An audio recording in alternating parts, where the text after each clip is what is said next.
Good evening. Thank you for joining us. I'm not sure how we got to your resume, but your resume was a very good fit for the job description. You have some impressive things on your resume, so we just want to dive into, some of the more details. Ask you some questions. This is a very standalone type role at W. Yes. It is not a full department. It's a smaller company, so there's a lot of focus on you being able to be an independent person and not have someone telling you what to do all the time. So you're going to hear a lot of that theme throughout the interview, and also the fact that our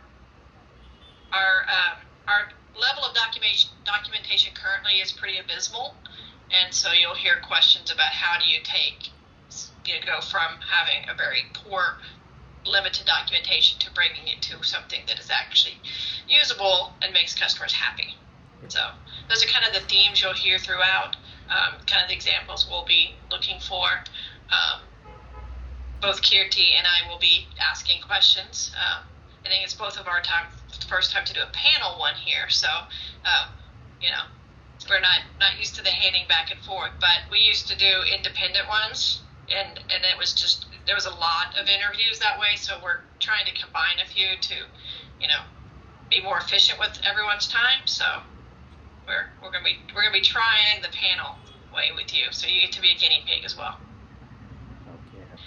Can you describe a specific project where you were the sole technical writer responsible for all aspects from initial planning to scope definition to final publishing? Walk me through how you managed the project, especially if you had to figure things out independently with limited guidance.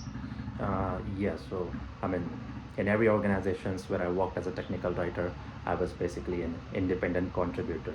So I was responsible for creating the documentation from the scratch, and sometimes the team already have some documentations which they had created in the past, which I had to optimize.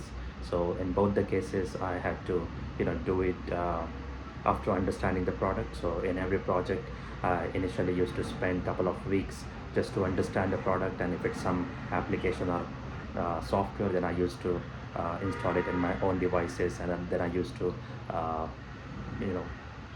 use the application by myself and attended all the meetings where they demonstrated the product. And once I have the 360 understanding of any product, then I used to take it to the development process, and then after running it with multiple rounds of reviews, then finally publishing it onto their own platform, whether it's a website or any other different forms they used. So in all of those projects, in all of these companies, I worked independently to do this documentation process.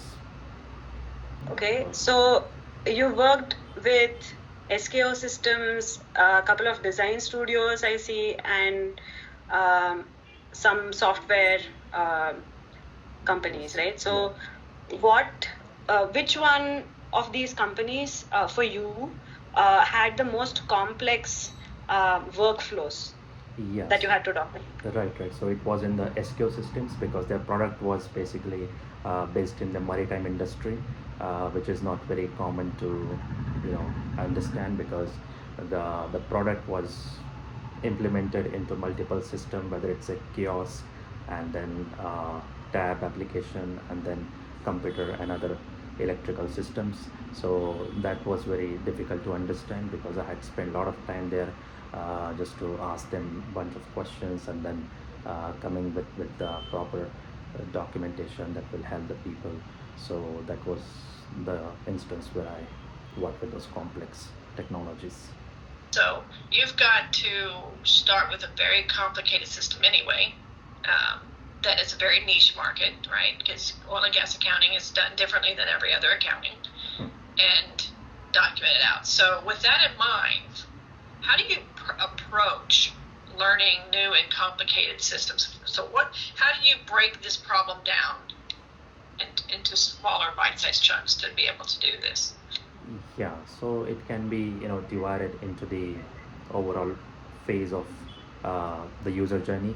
So in the first, we can just try to focus on the login system and how the users can actually get into the dashboard and the basic landing page or the front page or the front section of the tools, and then after once we are clear with that, then taking one feature per week and understanding what this is all about and what are the different ways to perform a particular action and how to achieve certain goal within the software. And so breaking this into different parts of the software, that will be a kickstarter to learn the software as well as simultaneously document all the different features and processes. On that note, right? So we don't have just one kind of user. So there are like multiple different personas who would use our software at multiple different sections, and all of their workflows kind of combine into our software, right? Okay. It's that, like, it's super complex in those terms, where for some of the personas we have complete user journeys, for most of them we don't. Okay. So even we are also in the process of kind of figuring out all the user journeys. We are mapping the user journeys as and when we develop new features and as and when we do have that information. But even the user journey mapping information is not complete. So now, given this extra information, how would you kind of tweak your approach? Yeah. So I mean, initially we can target like one type of audience that which are most of the users who use our software. We can just try to focus on that area, and then as and when we get the feedback, then we can gradually start developing and touching the other areas where we are lagging. So I think it's a continuous improvement, and based on different feedbacks, we can try to develop upon the same.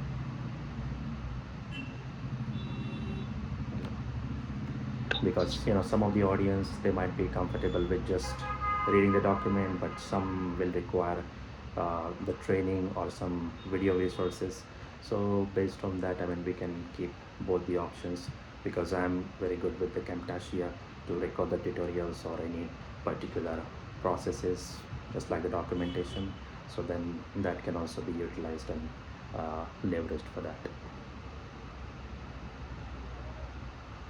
Okay. Yes. So you've done video walkthroughs of the product, is what you're saying, using Camtasia. Right. I mean, sometimes the company wanted to implement some tools and technologies. So for that also, I have created these videos as well as for the customers too. So knowing you've got kind of different tools and or different ways it's been documented, how do you try to bring that together to a cohesive user experience? Like, so where do you start? How do you kind of break it?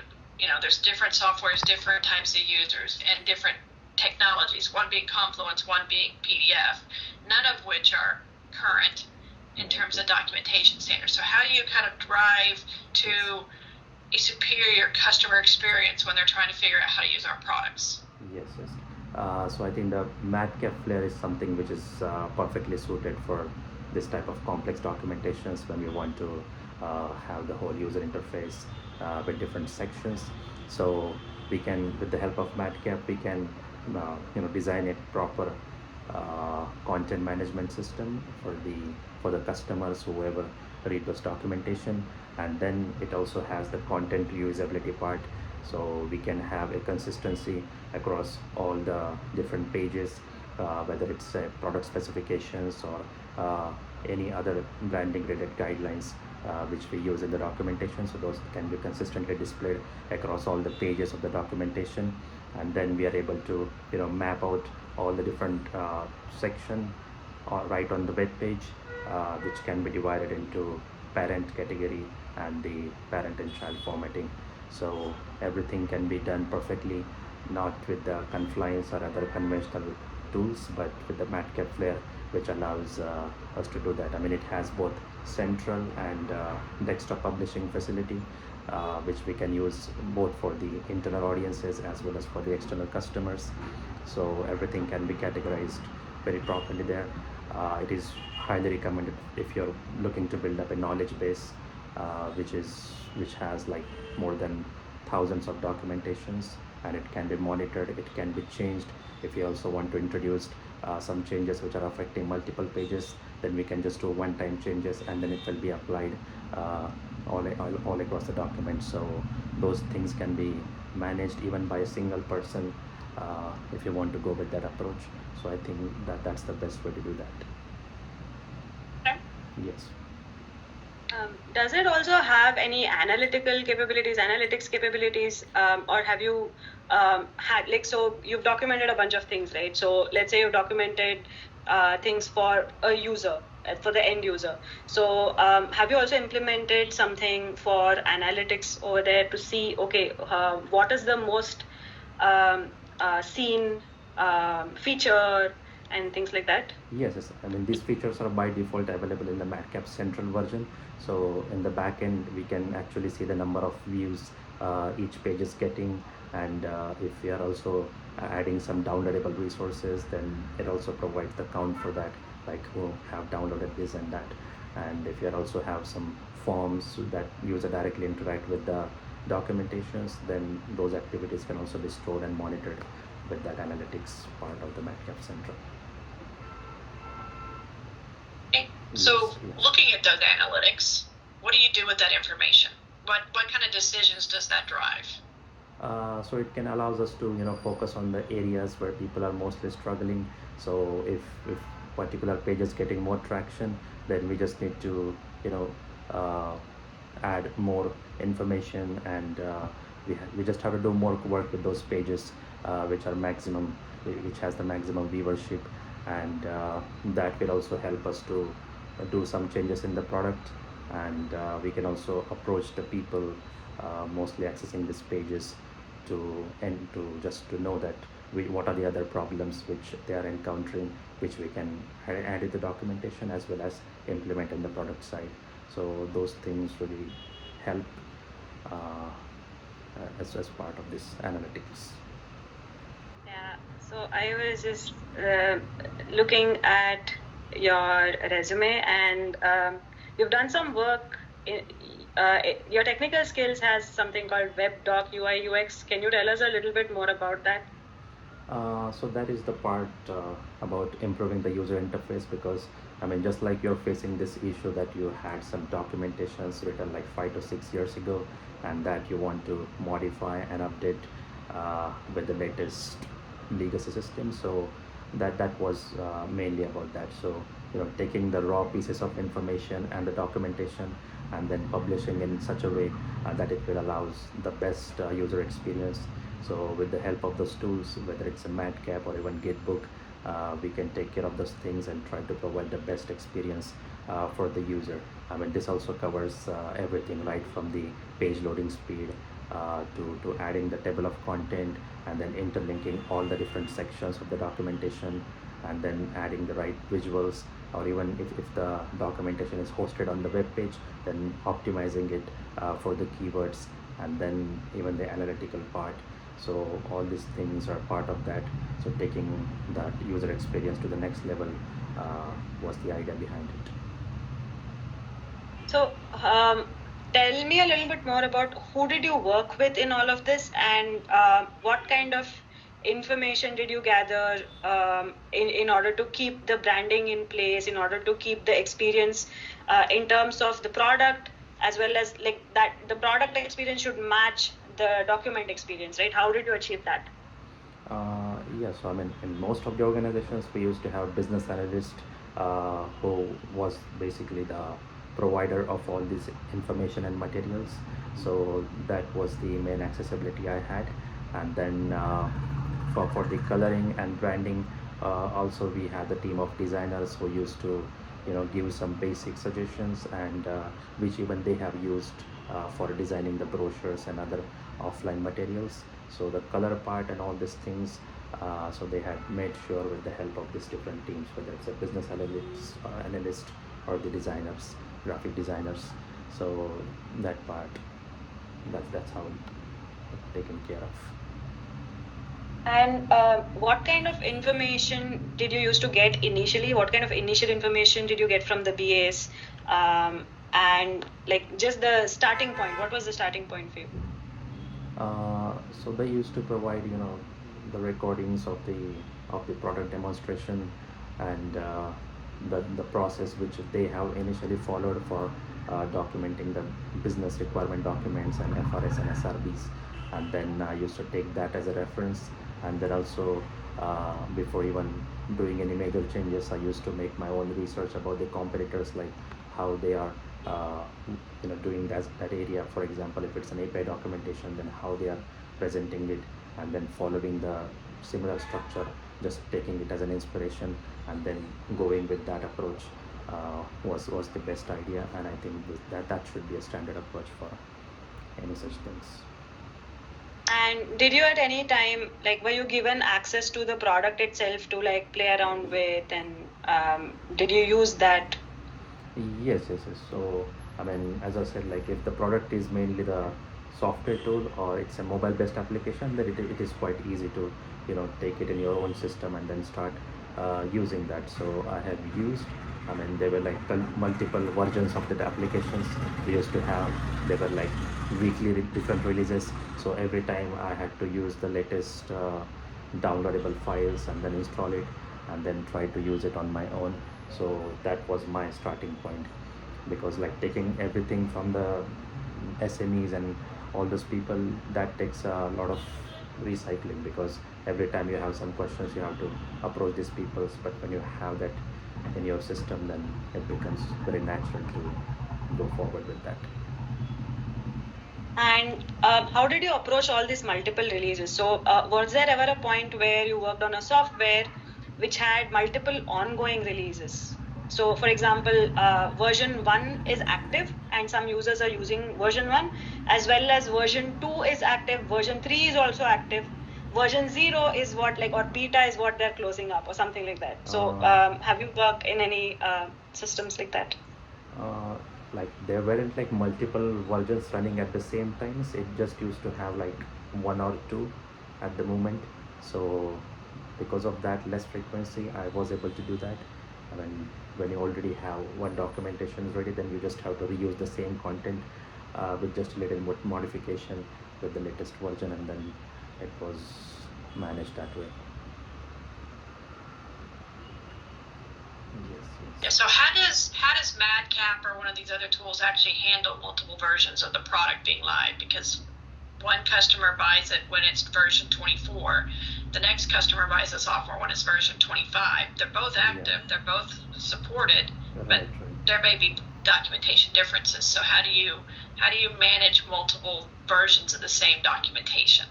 Yeah, you can create like multiple projects within the Madcap about the same company or the same product, and that's one way to approach that.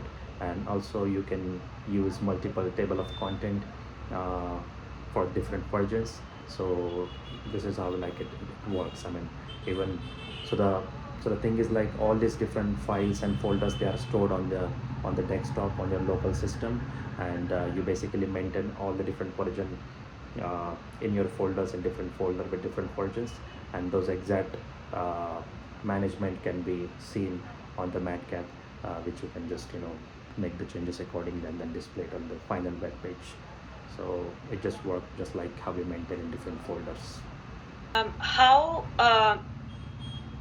like, are you comfortable with Jira at all?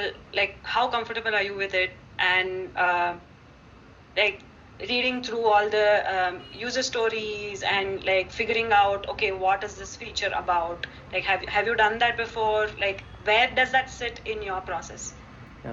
Yeah, so I've used both Jira as well as Microsoft Azure board, which also do the same task. And then so in my case, like we used to have a different version of each story, which are only focused on the documentation part, because the developers, they create user story which are understandable to them. But then in my dashboard, I used to have my own version of story which is very straightforward for me to understand, and then that's how I used to track it and make changes and add my task and efforts accordingly there.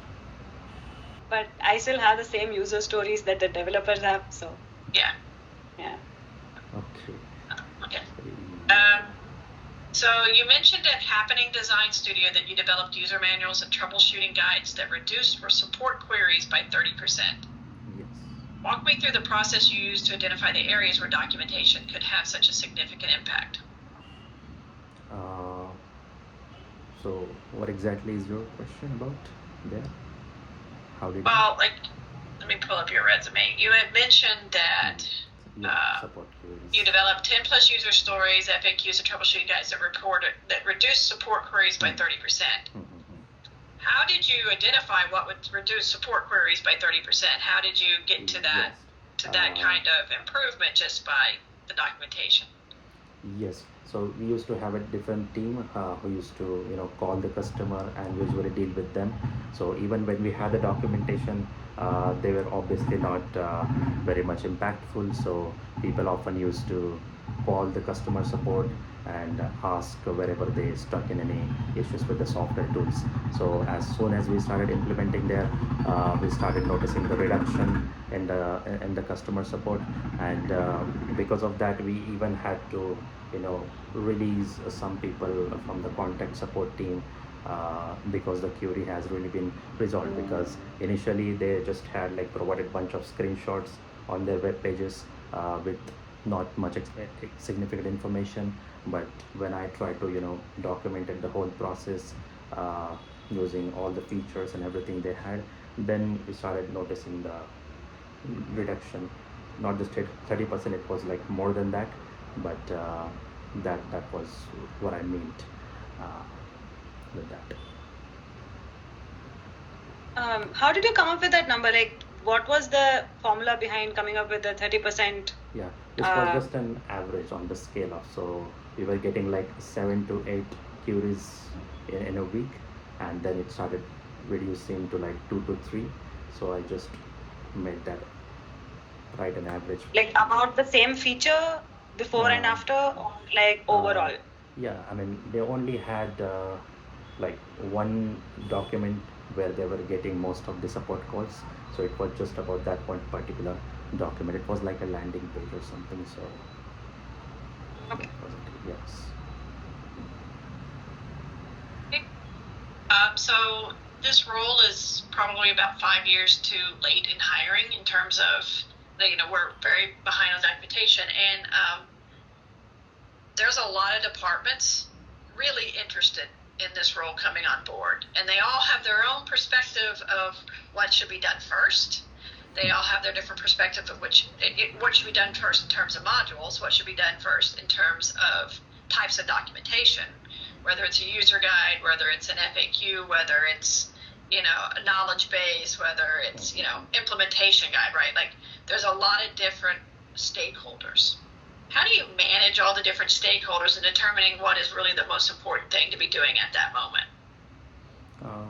I mean, to be honest, like I didn't have like multiple stakeholders in my previous organization, so it was kind of easy to do that. But I mean, if there are multiple people, then obviously, like, first I just have to spend time understanding their nature and what is their process and what is their approach. And then once I get a glimpse of everything, then maybe I can come up with my own solution and try to see what fits and what's not.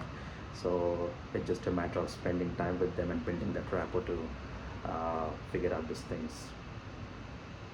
I mean, you will have a manager who should help you with that, but like, you're going to get requests from all over the place, right? Because people are very hungry for this type of documentation to be coming into reality, right? So you will need to know when to escalate to your manager and say, okay, support wants this, customer service wants, CSMs want this, but we have this release coming out, and I need to have documentation go out with that release. You will have to somewhat manage and keep everyone happy. So say no, but don't say no exactly. So you will have to work with the manager in terms of prioritizing across all the different requests. But you will be working with multiple stakeholders across the organization, because there's a lot of needs, right? So. All right.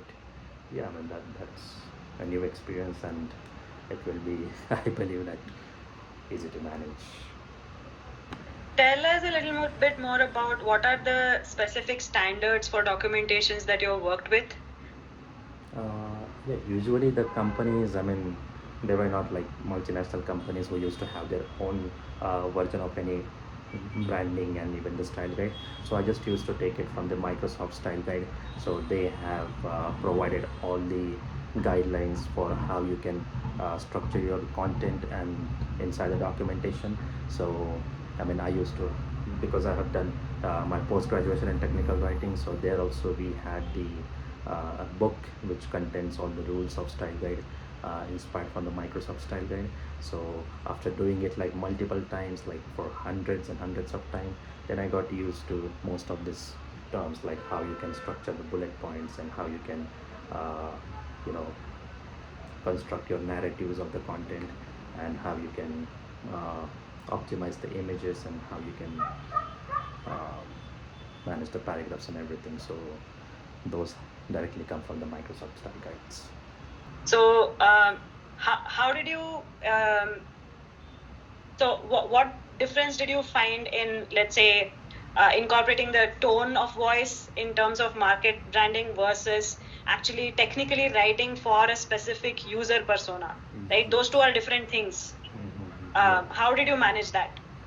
Yeah, so when you're writing for the writing the web content, then you have a lot of freedom to use your tone and everything.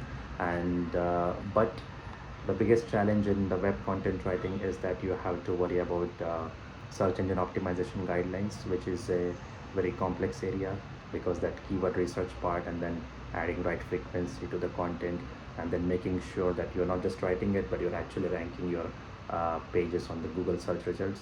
So that was a challenging part.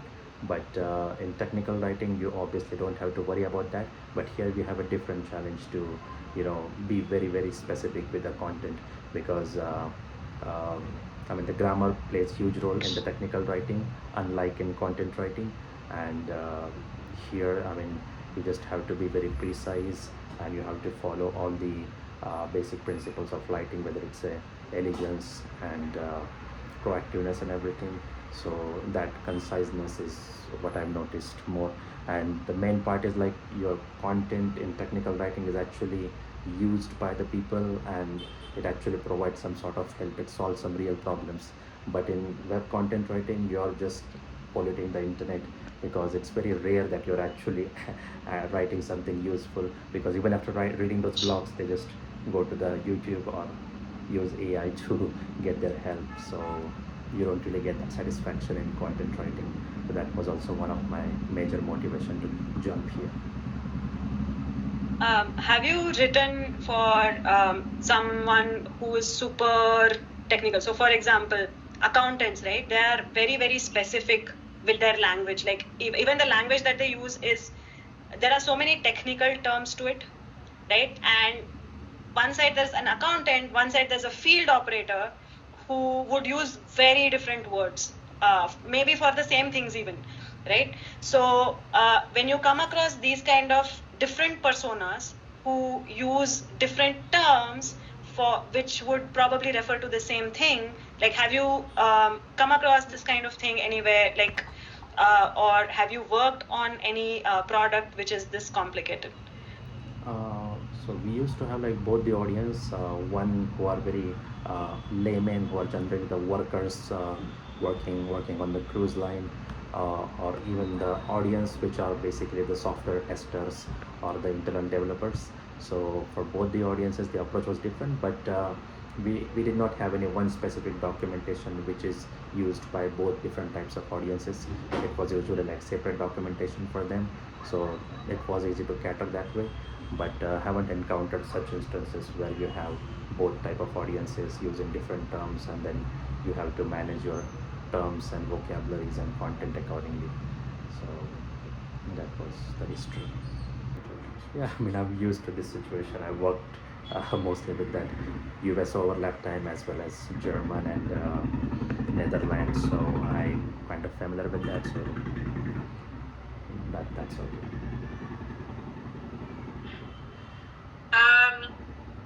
So given the demands that this is really a very solo role, with it, you'll be embedded in another team, so you're not like, left out to dry or whatever the phrase is, but you're really the solo documentation person for the company.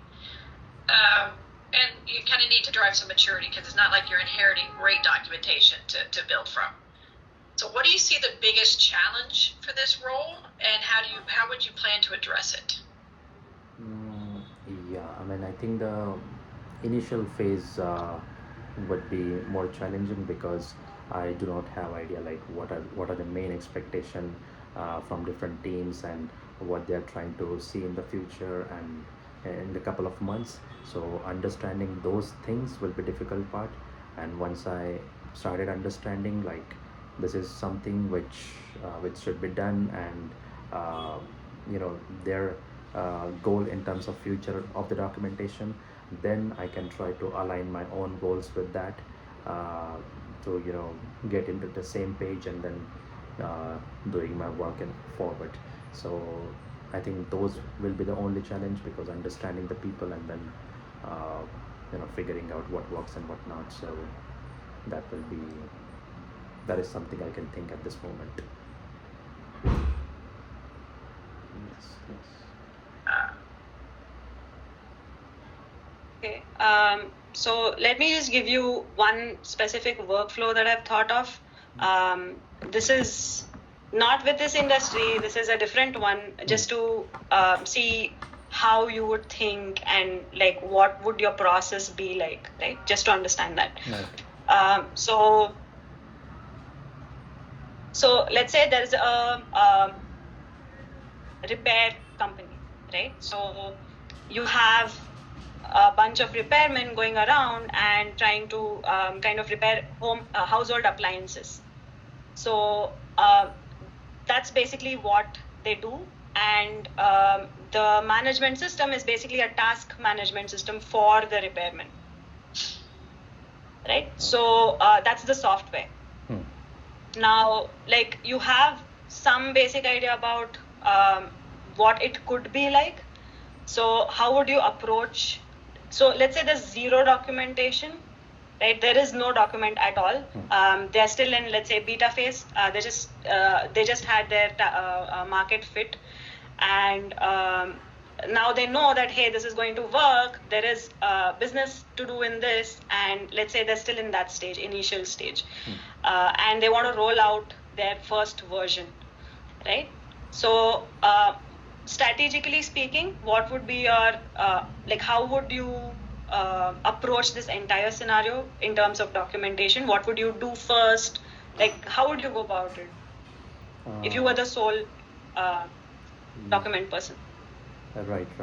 I mean, before we even begin, we just have to make a analysis like where the documentation is actually required because since we don't have any documentation at this moment, so we are only going to start with the most common one or the most important one which are directly used by the customer, and then we can gradually move towards the other general documentations or the localization part of the documentation.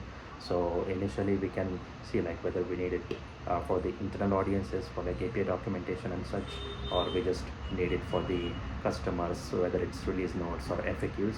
And once we have identified the gap of the documentation, then obviously like rolling out the first release of the documentation. So that will just include maybe the screenshots or the basic architecture or just a content just to put out something there. And once we have like some bunch of activities there, then we can start modifying and then trying to make them better in terms of content and the user experience. So that's I think the general approach for this. So what areas do you see? Sorry. Yeah, so like as you said, like it's a product about repairing the stuff. So we can first monitor like which repairing activity that we do most frequently and where the people are usually struggling. So we can go with that documentation as our starting point and then start to spread it along the way. So this is a task management software for repairmen, specifically for repairmen. So let's say you have a mobile app and you get a bunch of tasks every morning. If I'm a repairman, I'll get a bunch of tasks every morning and that I have to go and complete. Okay. So I'm a repairman. Those tasks will be repair jobs, right? So I have to repair like 3 to 5 appliances in a day, and That's basically the software.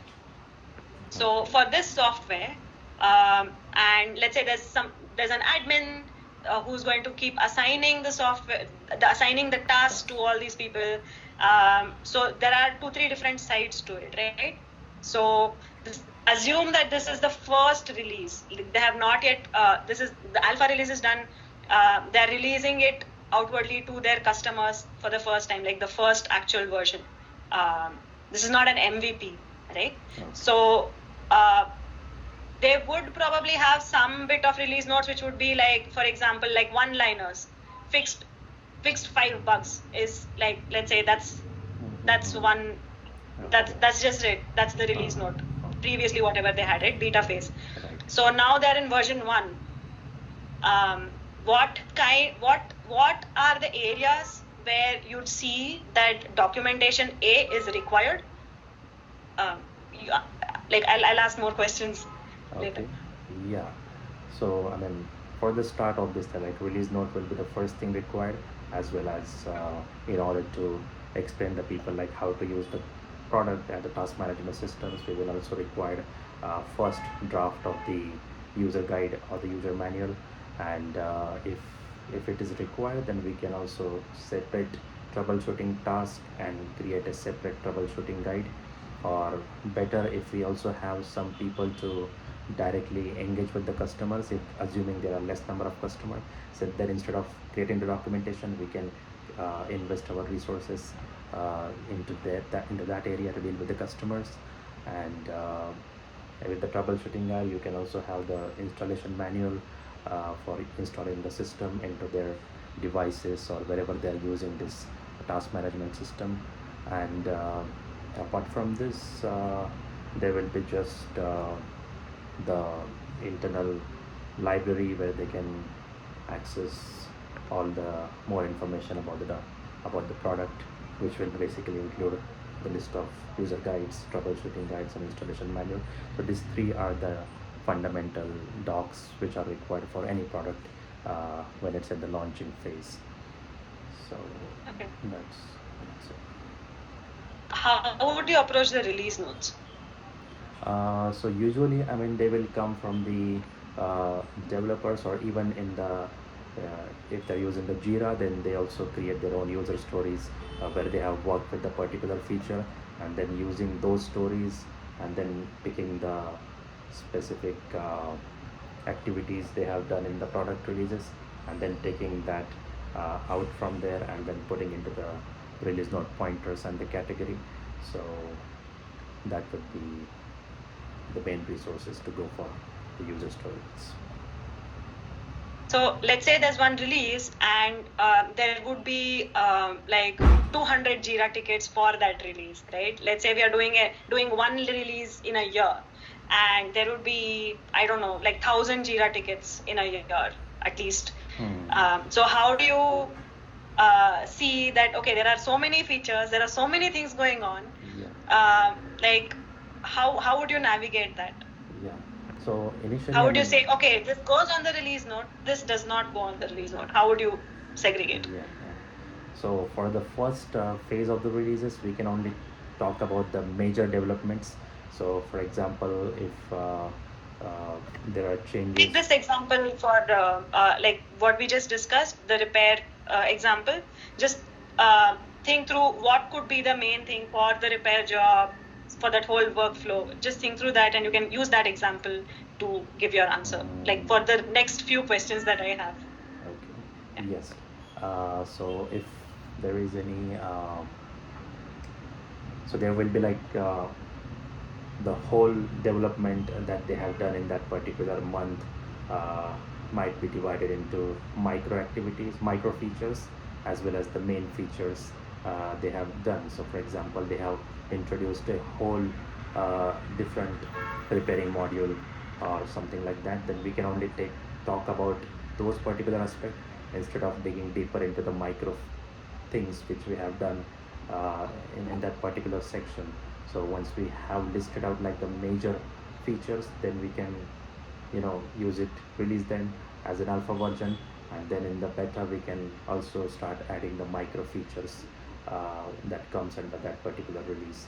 So I think if assuming there are limited resources, then we can just talk about the main things we have developed, and then we can in the next phase talk about the micro ones. Okay, adding to that, what are some of the sections and subsections do you think are important in a release note?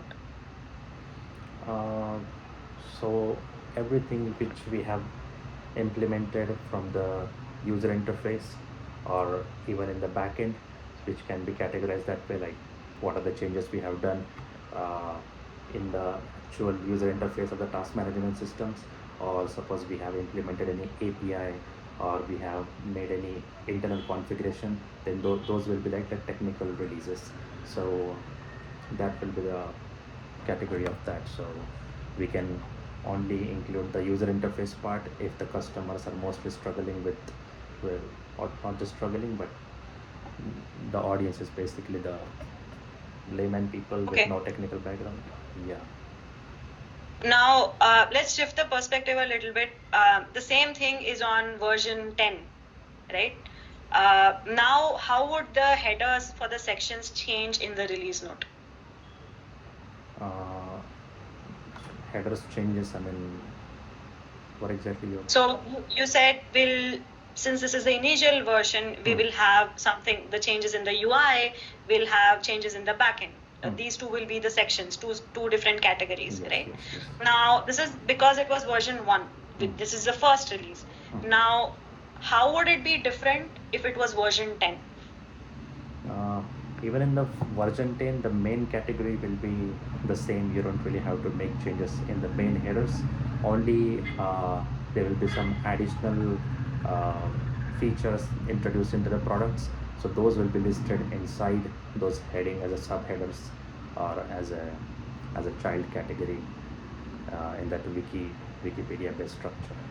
So without any modification to the direct headers, we can just add the subheaders to the actual content of the release notes. What would you call these headers? What would be the text, a copy exactly on these two categories? What would you suggest?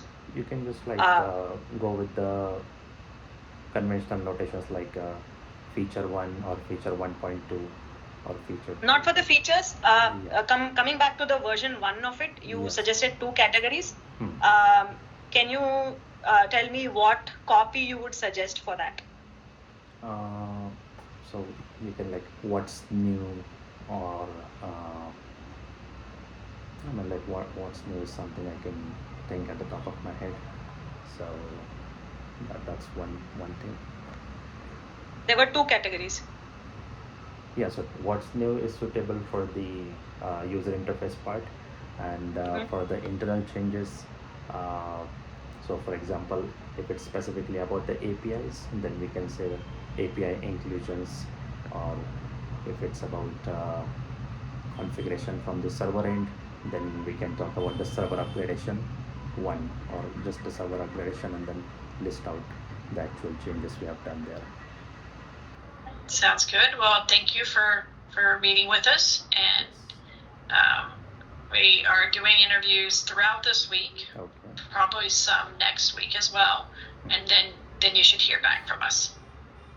Yeah, sure. I mean, I'll look forward to it. All right. Yes, Steve. Thank you very much. Yeah, thanks for joining, and I apologize for the previous audio issues. No problem. No problem. All right then. Have a nice day. Bye. See you. Thank you. Yes. Bye.